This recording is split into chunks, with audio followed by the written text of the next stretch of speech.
Video शुरू करने से पहले आपको मैं 4 इंपॉर्टेंट इन्फॉर्मेशन देना चाहूँगा। पहली इन्फॉर्मेशन ये है कि यूट्यूब के अलावा किसी भी सोशल मीडिया प्लेटफ़ॉर्म पे हम नहीं है like Instagram, Twitter and Facebook. Second information ये है कि आप हमारा जो टेलीग्राम चैनल है, काफ़ी लोगों ने फेक बना के रखा हुआ है, तो आप लोग कभी भी सर्च करके जॉइन मत करिए। हमेशा यूट्यूब के वीडियो के लिंक में डिस्क्रिप्शन में दे रखा है, वहाँ से आप जॉइन करिए। थर्ड इंपॉर्टेंट इन्फॉर्मेशन ये है कि हमारी कोई भी ऑफलाइन क्लासेस नहीं है। कुछ हमारे ही स्टूडेंट, कुछ अदर लोग हमारा नाम यूज़ करते हैं, वो स्कैम करते हैं, बाकी बाद में लोग हमसे सीखने के लिए आते हैं, वो हमें बताते हैं। तो हमारी कोई भी ऑफलाइन क्लासेस नहीं है, हमारी ओनली ऑनलाइन क्लासेस है, उन स्केप में आप मत फँसिए। फोर्थ इन्फॉर्मेशन ये है कि हम जो भी ट्रेड्स देते हैं उसको प्रॉपर प्राइस एक्शन फॉलो करके एंड प्रॉपर रिस्क मैनेजमेंट करके आप ट्रेड करिए। हमारा pure motive pure education provide करना। Thank you. वीडियो शुरू करते हैं। निफ्टी का जो कल हमने एनालिसिस किया था, डॉट टू डॉट वैसे ही हुआ। मैंने बोला कि प्राइस गैप अप होने के बाद आपको, गैप अप खुलने के बाद क्या नहीं करना है, बाई तो बिल्कुल नहीं करना है, सेल ही करना है। नॉर्मल ओपनिंग होती तो हम बाई करते, गैप डाउन ओपनिंग होती तो हम बाई करते। एंड आपका गैप अप ओपनिंग होने के बाद मार्केट काफी अच्छा नीचे आया।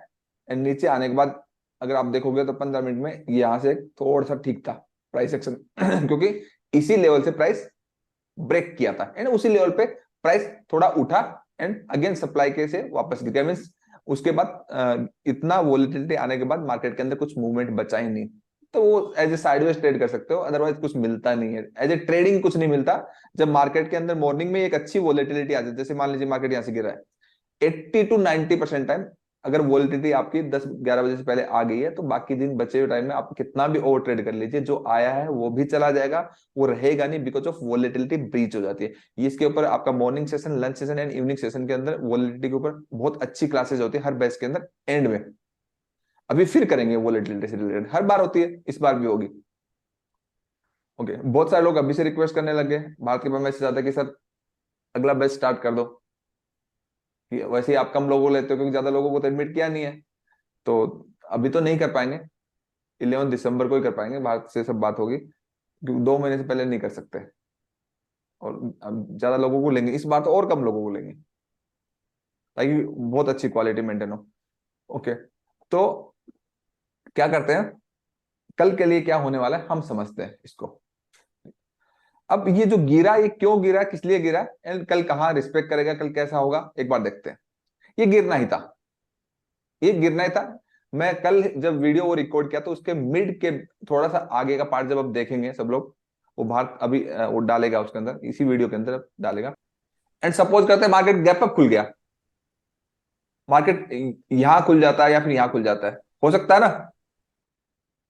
उस कंडीशंस में सेल ही करेंगे।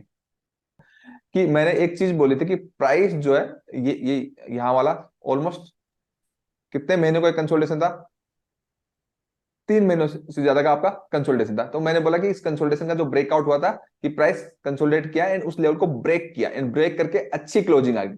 तो मैंने ये बोला था कि मार्केट यहां से मुझे तो गिरता हुआ नजर आ रहा है, गैप अप खुल गया तो मुझे तो गिरता हुआ नजर आ रहा है, वही हुआ। बिकॉज ऑफ जिस लेवल से आपका ब्रेकडाउन दिया, उसी लेवल को प्राइस ने क्या किया, रीअटेम्प्ट किया। अब आप कहोगे सर ये गिरता हुआ नजर आ रहा है तो इस लेवल में तो गया नहीं, उससे पहले गिर गया, कहेंगे ना बहुत सारे लोग कि इस लेवल में तो गया ही नहीं लेकिन पहले गिर गया। तो इसके लिए जब भी पूरा अगर आपको डीप एनालिसिस करना होता है या समझना होता है तो सारे सेक्टर को देखना होता है, सेक्टर्स को देखना होता है, सारे इंडेक्स को देखना होता है। अगर आप बैंक निफ्टी को देखोगे, आप फाइनेंशियल निफ्टी को देखोगे तो प्रॉपरली एनआईटी को देखोगे तो वो जोन में चले गए थे, ब्रेकडाउन जोन के रीअटेम्प्ट करने चले गए थे, तो निफ्टी गिर गया। तो बहुत बार हमें लगता है कि निफ्टी गिर गया, बहुत बार लगता है कि बैंक निफ्टी गिर गया या फिर बैंक निफ्टी बिना लेवल के ऊपर चला गया। तो हमने, क्योंकि निफ्टी बैंक निफ्टी को चलाते हैं तो स्टॉक्स है, इंडेक्स है, अदर इंडेक्स के जो स्टॉक्स है वो चलाते हैं, तो उनका कैसा बिहेवियर वो भी हमें देखना होता है। तो इसलिए निफ्टी लगता है कि हमें थोड़ा सा पहले से गिर गया, ठीक है। एंड ये गिरना है था क्योंकि अगर हम आपको बैंक निफ्टी का चार्ट दिखाऊं यहाँ पे,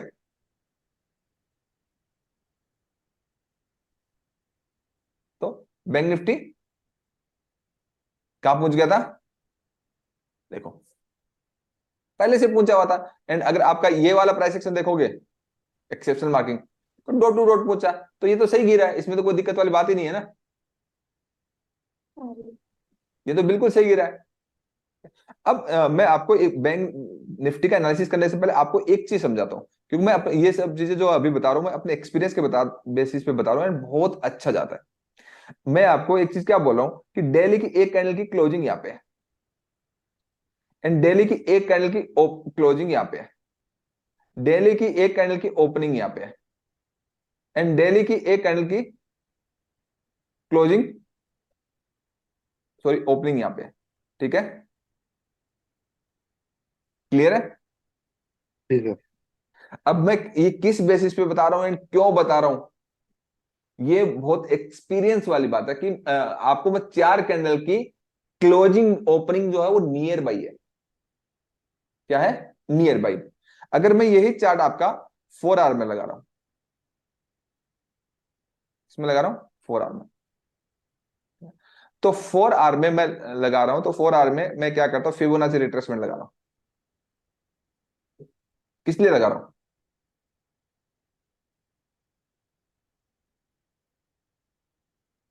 50% के लिए। एंड ये जो जितनी भी लाइनें हैं हमारी, अगर हम डिलीट करेंगे यहां से, 50% में मैं एक लाइन ड्रॉ करता हूं। कहां है इसका 50%? ये है ना, ये कैसे हो सकता है 50%? ये तो हो नहीं सकता। एक में थोड़ा सा बड़े कर सकते हैं, ये है 50%। हाँ, ये डॉट टू डॉट है।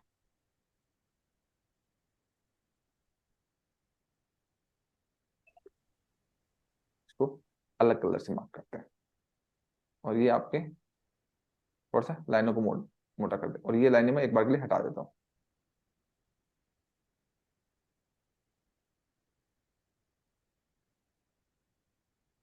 एंड फिबोनाची भी डिलीट कर देते हैं। ये है निफ्टी का dot two dot level, sorry bank Nifty का dot two dot level. Means ये आपका एक पीवट हो गया। क्या हो गया? पीवट। इस लेवल के ऊपर मार्केट सस्टेन कर रहा है 15 मिनट्स में एंड फॉलो बाइंग दे रहा है, तो मार्केट का रिवर्सल हो गया समझ लो। इस लेवल के नीचे अगर क्लोज कर रहा है एंड फॉलो अप सेलिंग आ रहा है, तो गया मार्केट नीचे। कहां पर? ये जोन तो week to week, week to week tested, week to week tested है, मतलब थोड़ा सा दूर रहता है, एक बार के लिए यहाँ पे रुक सकता है, बट काफी नीचे की डाउन साइड पेंडिंग है, जैसे आपको निफ्टी में दिखा। तो कहां तक की? निफ्टी वो मोस्ट इंपॉर्टेंट लेवल है, कौन सा? 42,700 है ना, उस लेवल के ऊपर फॉलो बाइंग वन वे, उसके नीचे follow up selling one way. और follow buying and follow up selling तो आपको आती है, एंट्री सिखा रखी है मैंने, पुराने लोगों को तो सबको आती है। तो निफ्टी क्या है, सबको लगता है निफ्टी ये रिएक्ट करेगा, हाँ बिल्कुल रिएक्ट करेगा, इंट्राडे में रिएक्ट करेगा। एंड फोर्स के साथ अगर गैप डाउन खुल गया तो बिल्कुल भी नहीं करेगा। इंपॉर्टेंट क्या है? इंपॉर्टेंट निफ्टी का जिस जोन को बिना छुए हुए मार्केट ऊपर आ गया, मेरे लिए तो वो इंटेक्ट अभी भी, ये वाला जोन।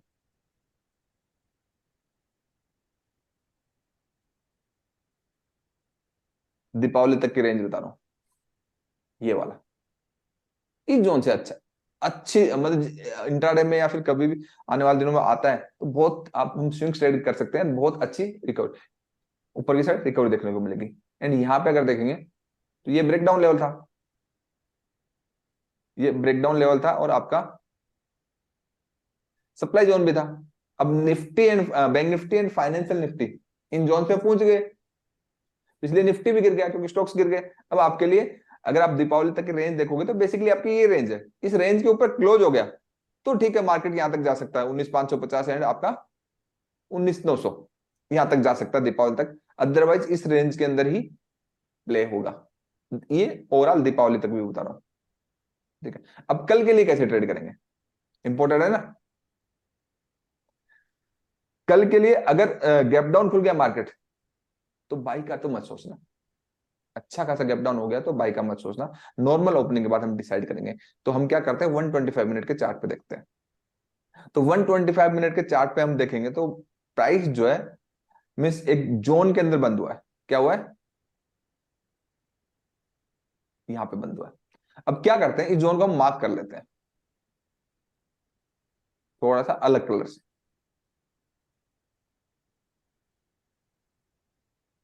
तो यहां पे मैं सिर्फ बॉडी से मार्क कर रहा हूं, इतना बड़ा जोन कभी होता नहीं डिमांड सप्लाई में, होता है फिर आपको फंस जाते हो। ये आपके लिए रेंज होगी कल के लिए निफ्टी की। नॉर्मल ओपनिंग होता है, बाइंग फॉलो अप होता है, अगेन री अटेम्प्ट करेगा 19,200, 50 से लेकर के 19,350, अगर यहाँ पे बाइंग आती है तो इसको नीचे सस्टेन होता है एंड फॉलो अप सेलिंग होती है, तो यहां पे रीअटेम्प्ट करेगा पहले। कहां पे? यहां पे। और खुलता है इसके नीचे, तो बाई तो बिल्कुल भी नहीं करना। खुलता है मान लो सारे लेवल के नीचे, तो इसको सीधा रीअटेम्प्ट कर देगा, फिर बाइंग के लिए सोचेंगे। आज भी, आने वाले दिनों के लिए बेसिकली मार्केट की अभी ये रेंज होगी। अभी जहां पे ये है ना, ये zone 19,350 higher side and 18,650 lower side range है अच्छी खासी। इस रेंज के लोअर पे मिलेगा, अच्छी ट्रेडिंग हो सकती है ऊपर की साइड। इस रेंज के हायर पे मिलेगा एंड सेलिंग फॉलो अप होगा, क्योंकि अभी स्ट्रक्चर अभी जो ऊपर गया है, मींस देखा जाए तो एक पॉजिटिव वेव है, ये पॉजिटिव वेव है, ये रन, ये पुल बैक, ये रन एंड पुल बैक। अभी स्ट्रक्चर ब्रेक नहीं हुआ है। अगर इसी चीज को हम 30 मिनट में देखेंगे, तो आज क्या है, जो एक पॉजिटिव वेव है, जो पुल बैक, मैंने बोला कि दिल्ली में ये फर्स्ट पुल बैक है, लेकिन यहां पे तो स्टार्ट हो गया ना 30 मिनट में। तो 30 मिनट में तो पॉजिटिव वेव स्टार्ट होगी। दिल्ली का पुल बैक था, 30 मिनट में पॉजिटिव होगा। तो अभी ये वेव का स्ट्रक्चर ब्रेक नहीं हुआ है। क्या हुआ है? अब स्ट्रक्चर ब्रेक कैसे होगा? प्राइस इसके नीचे चली जाए एंड वापस फॉलो अप सेलिंग हो जाए, तो स्ट्रक्चर ब्रेक हो जाएगा। जहां पे क्लोज हुआ इसी को अगर सप्लाई लेने लग जाए, तो स्ट्रक्चर ब्रेक होगा, फिर ये रीअटेम्प्ट करेगा 18,850। तो कल नॉर्मल ओपनिंग होगा, तो थोड़ा सा वेट करके हमें एक अच्छा प्राइस एक्शन देखने को मिल सकता है। एंड जैसे आज मूवमेंट आया, वो तो पहले 3 कैंडल में ही आ गया। नॉर्मल ओपनिंग के बाद एक अच्छा, आज की तरह ही वोलेटिलिटी मिलेगी। पहले 15, आजकल मार्केट ऐसे चल रहा है, पहले 3 कैंडल में आपको पहले पौन घंटे 1 घंटे में ट्रेड कर लिया तो ठीक है, आपकी डायरेक्शन ठीक है, आपको थोड़ा बहुत प्राइस एक्शन आता है, पहले से आपका एनालिसिस रेडी है तो ठीक है। नहीं तो मार्केट आपको, फिर आप कितना भी ट्रेड कर लो, आप नहीं कमा पाओगे। जो आपने अगर गलती से कमा भी लिया वो गंवा दोगे, और आपका कैपिटल भी चला जाएगा। मार्केट है, इंडियन मार्केट ऐसा है ही नहीं ट्रेडिंग के लिए। फोरेक्स अच्छा है, मीन्स फोरेक्स के अंदर वोलेटिलिटी होती है, वो जोन्स होता है, क्योंकि 24 आवर्स होते हैं, उसमें टाइम होता है। इंडियन मार्केट पहले 3 कैंडल 2 कैंडल के अंदर वोलेटिलिटी ब्रीच हो जाती है, फिर वो साइडवेज होता है, उसके अंदर कुछ बचता ही नहीं है।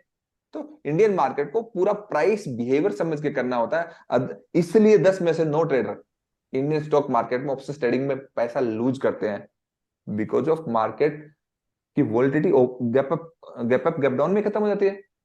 उसके बाद रहता ही नहीं कुछ करने के लिए। जब रहेगा नहीं तो कैसे कर पाओगे?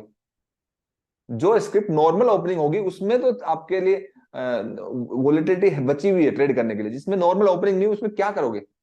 तो या तो डे ट्रेडिंग को ऐसे करो, एज ए स्विंग ट्रेड के लेवल पे जब आए तब डे ट्रेड करो, एक तो वो तरीका है। या फिर आप बिल्कुल स्कैल्पिंग करो। ट्रेडिंग के लिए 80 to 85% time Indian stock market नहीं है ट्रेड करने के लिए, स्कैल्पिंग के लिए है। या फिर ट्रेडिंग करना है तो आपको स्विंग ट्रेड की तरह जो लेवल्स मैंने सिखा रखा है उस पर आए तो करना, अदरवाइज नहीं करना है। ठीक है, इससे समझ में आया सबको?